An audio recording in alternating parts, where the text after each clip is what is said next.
नमस्कार साथियों, सर्वा क्लासेज में मैं ओपी शर्मा भूगोल व्याख्याता आपका हार्दिक स्वागत करता हूं। साथियों, अपनी सर्वा क्लासेज के माध्यम से विभिन्न प्रतियोगी परीक्षाओं का संपूर्ण कोर्स, इसके साथ साथ में ऑल ओवर जो सिलेबस है वो यूट्यूब पर और अपने एप्लीकेशन पर आपको उपलब्ध हो रहा है। तो सभी साथी आपके अपने सर्वा क्लासेज यूट्यूब चैनल को सब्सक्राइब कर लें।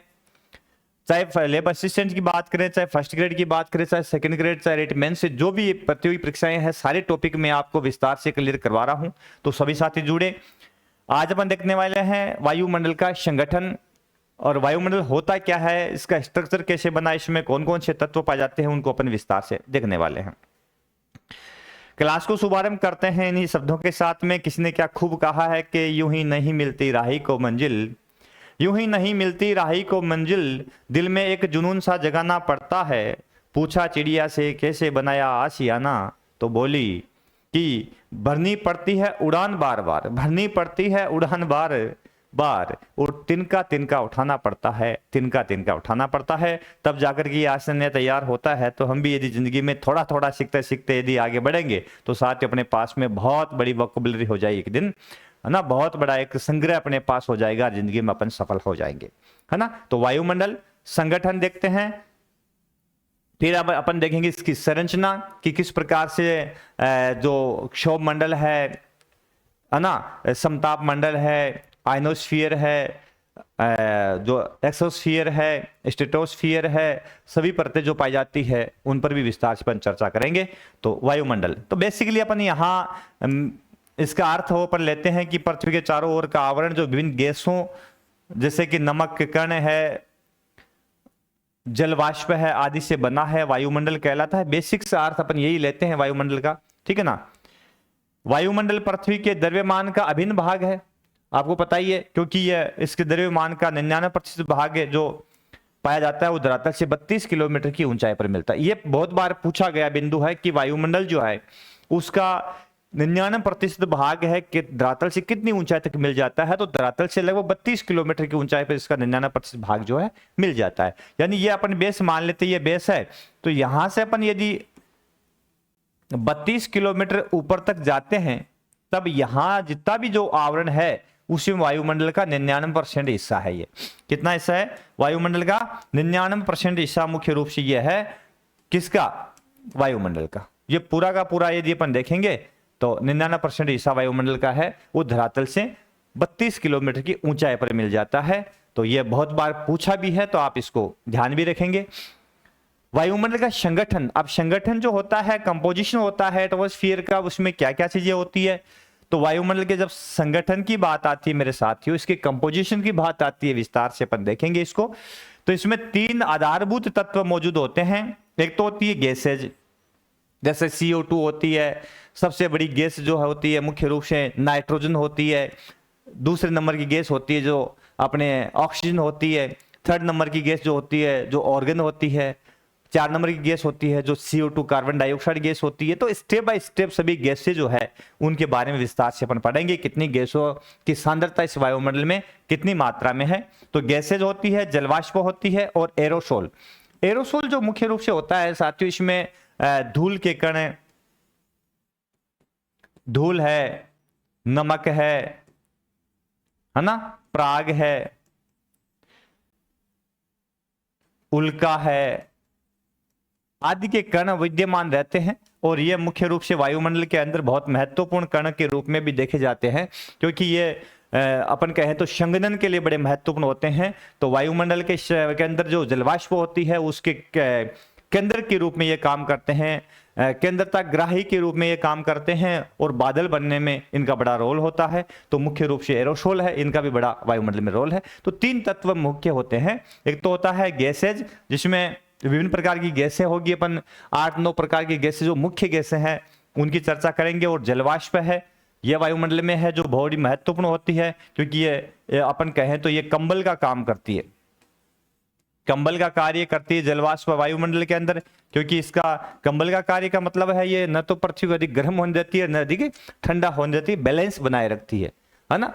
तो यह पृथ्वी को बचाती है, ठंड से भी बचाती है और अत्यधिक गर्म होने से भी बचाती है। तो कंबल का काम मुख्य रूप से करती है। और गैसेज जो है उनकी बारी बारी से। ये प्रश्न बहुत बार पूछा गया है कि वायुमंडल में कंबल का कार्य करने वाला तत्व कौन सा है, तो जलवाष्प है। बहुत बार पूछा गया प्रश्न है, तो हालांकि इजीली कोई ज्यादा हार्ड वाली बात तो नहीं, फिर भी अपन को ध्यान में रखना है इसको, ठीक है ना। फिर आगे चलते हैं अपन प्रमुख गैसें। तो फिर है गैसेज, कौन कौन सी गैसें वायुमंडल में है।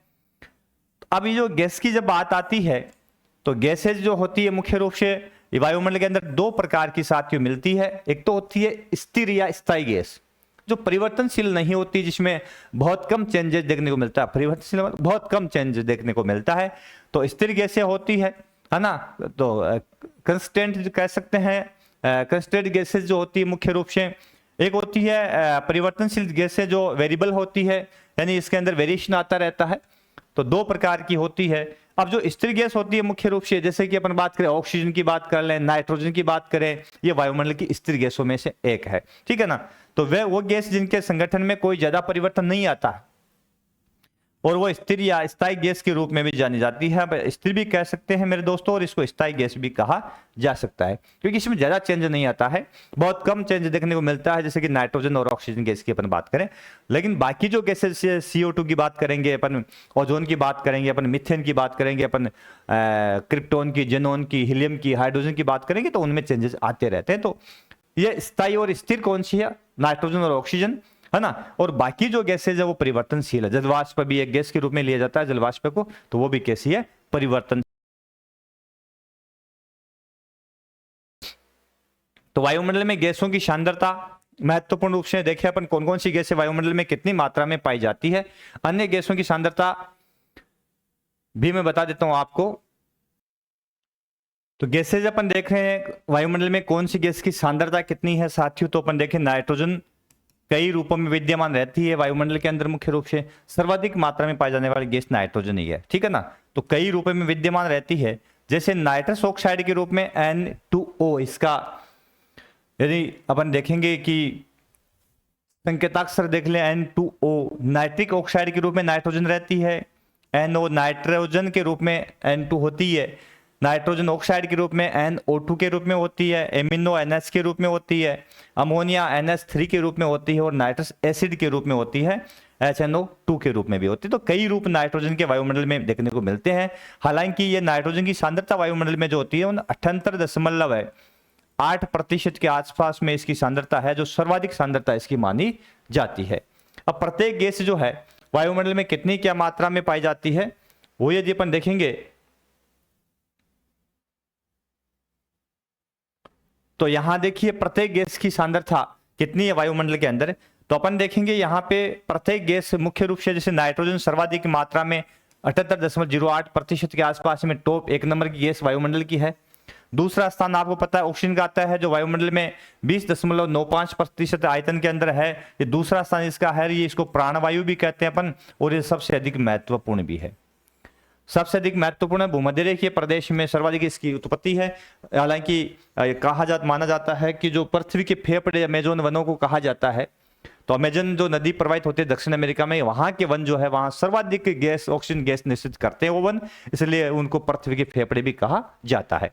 तो सबसे अधिक महत्वपूर्ण है। तीसरा स्थान आता है ऑर्गन का, जो 0.93% के आसपास में है। चौथा स्थान CO2 कार्बन डाइऑक्साइड गैस का आता है, 0.04% इसकी सांद्रता है, ये 4 नंबर की गैस है। अब ये क्रम पूछ लेते हैं, बहुत बार ये 4 गैसों क्रम पूछते हैं, तो ये पता होना चाहिए। 2024 की रिपोर्ट के आधार पर जो अपने CO2 की सांद्रता है वो 0.04% हो चुकी है, ऐसा माना जाता है। यानी वर्तमान में अपन देखेंगे तो CO2 की मात्रा, इसकी सांद्रता जो काफी अधिक बढ़ी है, जो लगभग 0.04 हो चुकी है। पहले ये 0.03% अनुपात था इसका, जो आजकल बढ़ा है। बढ़ने के पीछे कारण है औद्योगिक कल कारखानों की अवस्था अपना है, यातायात के साधन, कार्बनिक ईंधन दहन जो होता है ना, वो सर्वाधिक मात्रा में होने के कारण इसकी सांद्रता है काफी बढ़ी है।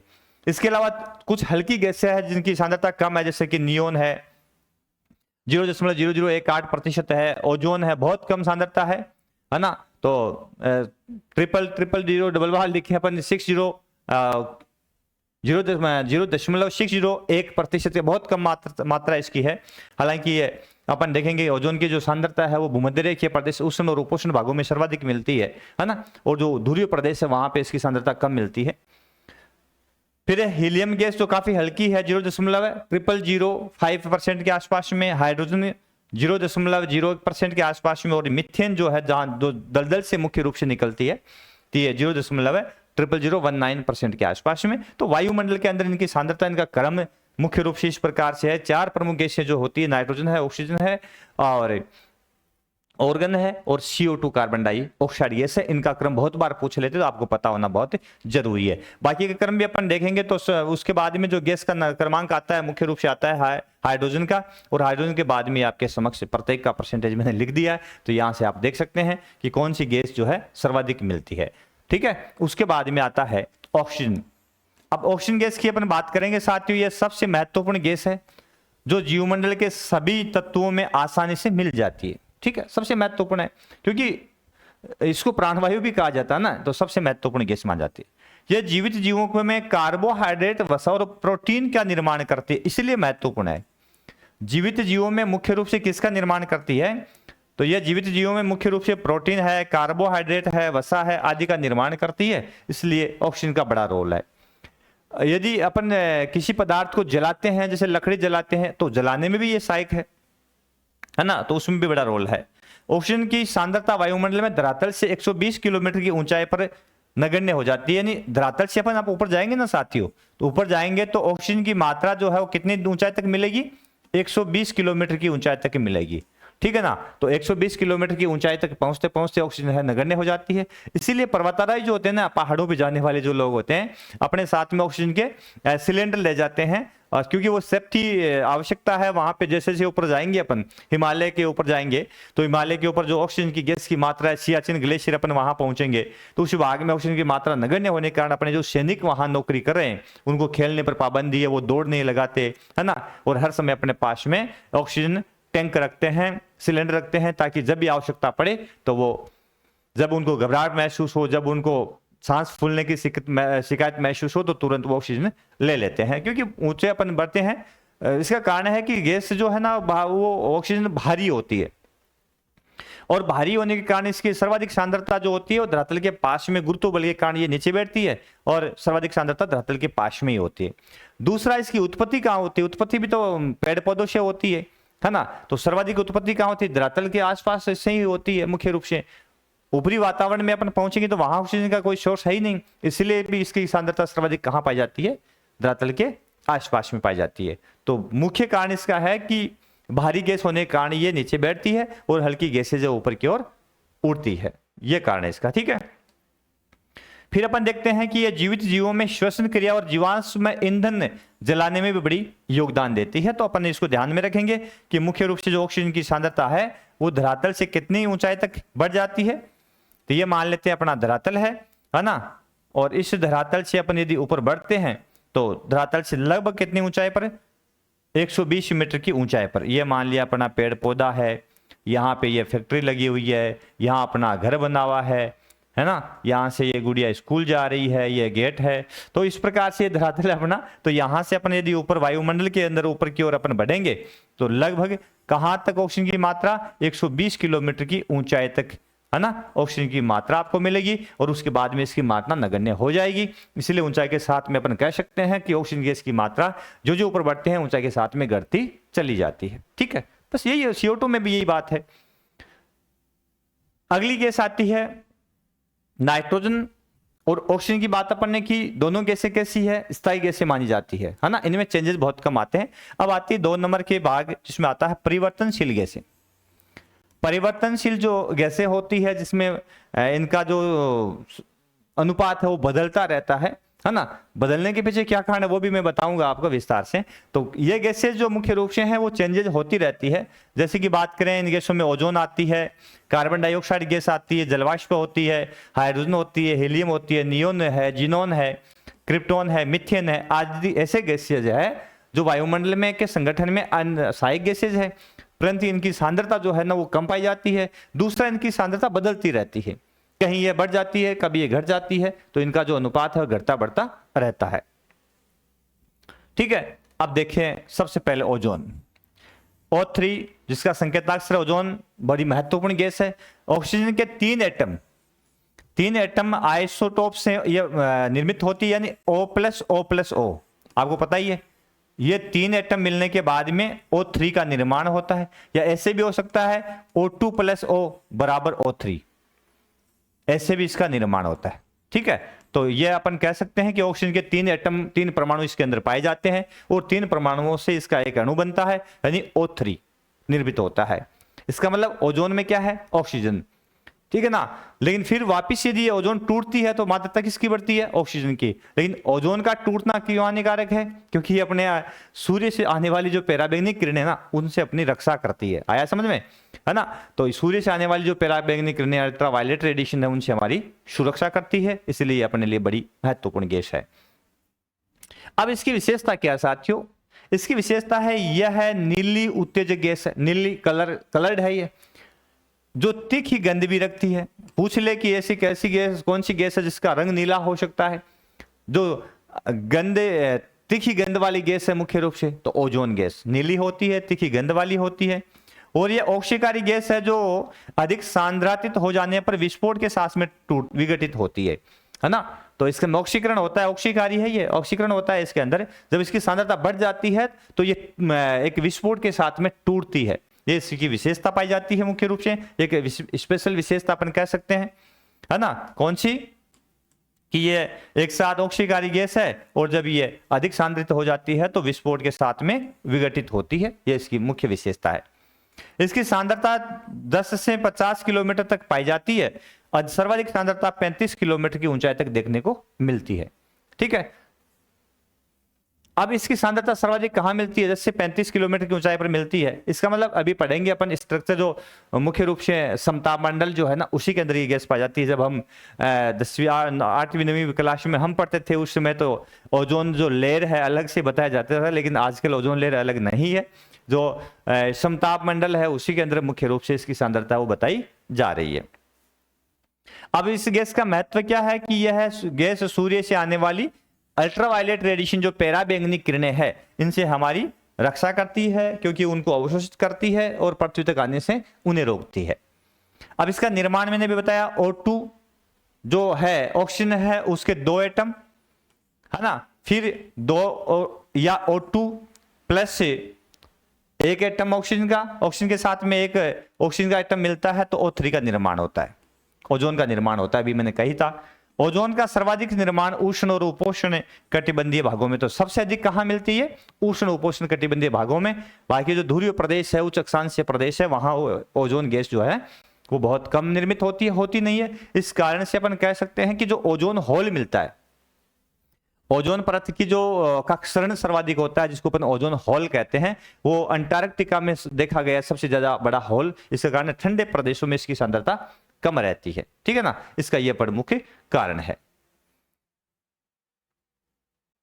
अभी आता है ओजोन क्षरण, है ना, कहते हैं ना ओजोन होल या ओजोन क्षरण। तो इसकी सांद्रता में कमी, या यह शब्द भी आता है ओजोन होल।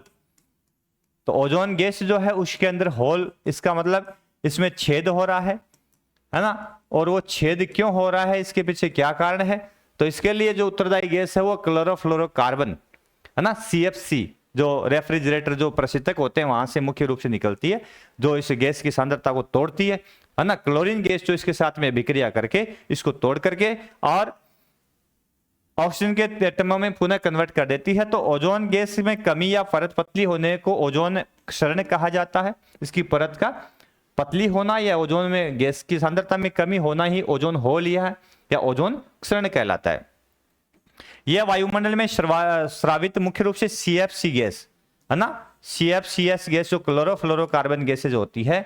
इसके अलावा जो एरोसोल होता है, एरोसोल अभी मैंने बताया था आपको, वायुमंडल के अंदर जैसे धुआं है, धूल है, नमक है ना, ये कण जो मुख्य रूप से होते हैं, ये भी कहीं ना कहीं ओजोन गैस जो है उसकी सांद्रता में कमी लाने के लिए उत्तरदायी माने जाते हैं।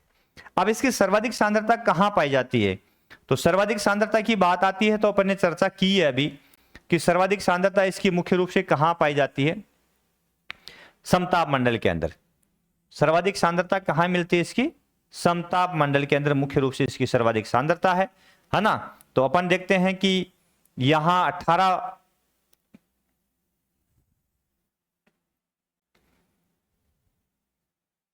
ये मान लेते हैं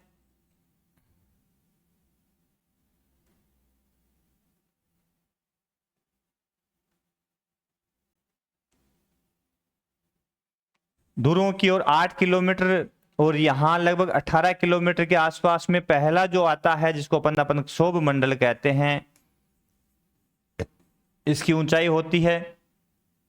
फिर 50 किलोमीटर की ऊंचाई की अपन बात करते हैं तो यहां समताप मंडल पाया जाता है। कौन सा मंडल है यहां पे? समताप मंडल पाए जाते हैं। इस मंडल के ही अंदर मुख्य रूप से यदि अपन देखेंगे तो कहां से कहां तक, लगभग 10 से 50 किलोमीटर की ऊंचाई तक इस भाग के अंदर ओजोन लेयर है वो पाई जाती है। कौन सी गैस पाई जाती है? ओजोन गैस मुख्य रूप से इस भाग में पाई जाती है। तो यहां मैं इसको यह कर दूं समताप मंडल में, और यहां O3 लिख दूं, तो ये ओजोन लेयर है। कहां से कहां तक? 10 से 50 किलोमीटर तक, 10 से 50 किलोमीटर की ऊंचाई तक ओजोन गैस मिलती है। सर्वाधिक सांद्रता पूछ ले तो सर्वाधिक सांद्रता इसकी मिलती है 10 से 35, यहां यानी 10 से 35 किलोमीटर की ऊंचाई पर सर्वाधिक सांद्रता इसकी मिलती है। यह भी आप ध्यान रखो, सर्वाधिक मात्रा 10 से 35 किलोमीटर की ऊंचाई पर मिलती है। तो याद रखिएगा कि इसकी सर्वाधिक सांद्रता कहां मिलती है। कुल इसकी मात्रा 10 से 50 है, सर्वाधिक 10 से 35 किलोमीटर की ऊंचाई पर देखने को मिलती है। और एनसीईआरटी 11th की जो बुक है उसमें 35 किलोमीटर की ऊंचाई पर इसकी सबसे अधिक सांद्रता देखने को मिलती है, याद रखिएगा। उसके बाद में आती है अगली गैस जिसका नाम है CO2, carbon dioxide gas. CO2 की बात करते हैं, मुख्य रूप से परिवर्तनकारी गैस है कार्बन डाइऑक्साइड, जिसको अपन CO2 से संकेताक्षर से अभिव्यक्त करते हैं। यह वायुमंडल की सर्वाधिक परिवर्तनशील गैस है, जो कि वायुमंडल संगठन में इसका रोल कितना है? 0.03%। मैंने कहा कि 2024 की रिपोर्ट आती है उसमें 0.04% बताया गया है। इसका मतलब इसकी सांद्रता जो है उसमें क्या हुआ है? वृद्धि हुई है, ये बढ़ रही है। तो इसकी सांद्रता है उसमें योगदान है कि इसकी सांद्रता धीरे धीरे बढ़ रही है, न कि कम हो रही है, ठीक है ना। यह प्रकाश संश्लेषण के लिए उपयोगी गैस है। यह है सौर विकिरण के लिए पारदर्शी और पार्थिव विकिरण के लिए अपारदर्शी गैस है। ये बढ़िया, इसका बड़ा रोल है CO2 का कि सूर्य से आने वाली जो किरणें होती है ना, उसके लिए पारदर्शी है, और पृथ्वी से वापस जाने वाली जो किरणें हैं उसके लिए अपारदर्शी है। तो इसका मतलब ग्रीन हाउस इफेक्ट के लिए बड़ी प्रभावी गैस मानी जाती है। तो ये ग्रीन हाउस जो प्रभाव होता है, भूमंडलीय जो ऊष्मन होता है, उसके लिए सबसे अधिक उत्तरदायी गैस कौन सी है? CO2 गैस, ठीक है ना, CO2। अब इसका उत्सर्जन कहां से होता है? तो इसका उत्सर्जन होता है मुख्य रूप से, गैस का उत्सर्जन होता है जैविक ईंधन दहन से। अब जैविक ईंधन जैसे अपन पेट्रोल जो होता है उसको जलाते हैं, अपन लकड़ी जलाते हैं, अपन डीजल जलाते हैं, है ना, अपन गैस जलाते हैं, अपन विभिन्न प्रकार के जैविक ईंधन जो है इनको अपन जलाते हैं। इसके जलाने से CO2 की मात्रा है वो वायुमंडल में छोड़ी जाती है, और यही सांद्रता जो जो अपन यदि औद्योगिक कल कारखानों में जो जैविक ईंधन है उनका अधिक से अधिक उपयोग करें, उसके साथ में इसकी सांद्रता निरंतर बढ़ती चली जा रही है ना। बिल्कुल है, यह भूमंडलीय ऊष्मन के लिए भी उत्तरदायी है। तो ग्रीन हाउस इफेक्ट ही भूमंडलीय ऊष्मन के रूप में जाना जाता है। उसी से पृथ्वी जो है उसके धरातल का तापमान बढ़ता है, उसी को भूमंडलीय ऊष्मन कहा जाता है। इसके यदि अपन देखेंगे कि इसका डायग्राम अपन बना के देखते हैं कि ये किस तरह की गैस मुख्य रूप से है, तो CO2 की बात अपन कर रहे हैं, और इससे ये क्या करती है, किस प्रकार से भूमंडलीय ऊष्मन के लिए उत्तरदायी गैस है, ठीक है। तो ये क्या करती है, सूर्य से आने वाली जो अल्ट्रावायलेट रेडिएशन है, उस रेडिएशन को मुख्य रूप से, जैसे ये सूर्य है, यहां से जो किरणें आ रही है मुख्य रूप से सूर्य की जो रेडिएशन है, ये रोशनी आ रही है, इसके साथ में अल्ट्रावायलेट रेडिएशन भी आती है जो ओजोन परत है उनको रोक करके हमारी सुरक्षा करती है। लेकिन ये जो किरणें आ रही है इसको बोलते हैं लघु तरंगदैर्ध्य इनको क्या बोला जाता है? सूर्य से सौर विकिरण जो है उसको बोला जाता है लघु तरंग दैर्ध्य। ठीक है, लघु तरंग दैर्ध्य। अब वायुमंडल के अंदर मुख्य रूप से यदि लेयर इसकी है, किसकी? CO2 की। यह वायुमंडल के अंदर CO2 की मात्रा यदि है, कार्बन डाइऑक्साइड गैस की मात्रा है। अब यह क्या करती है? कार्बन डाइऑक्साइड गैस की जो मात्रा है यह वायुमंडल में क्या कर रही है? यह मान लिया अपने CO2 है अपने पास। ठीक है,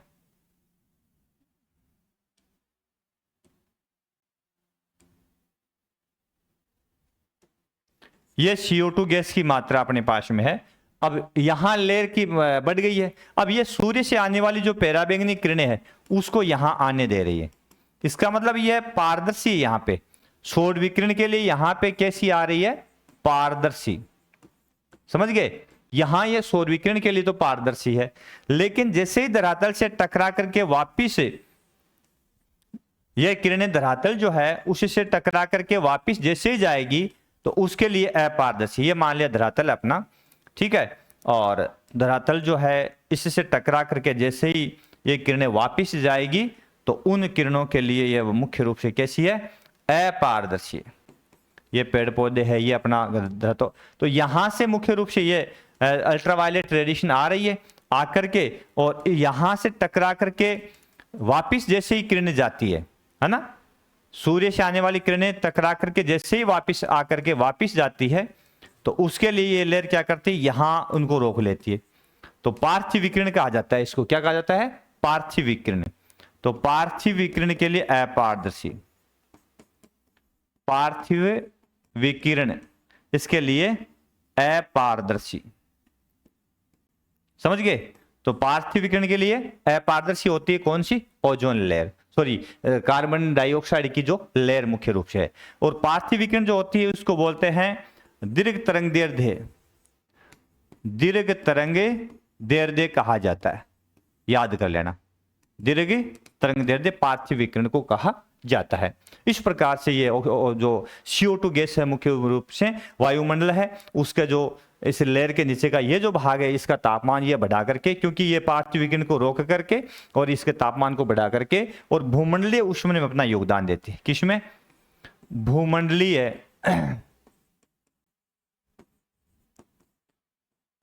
ऊष्मन में अपना योगदान देती है।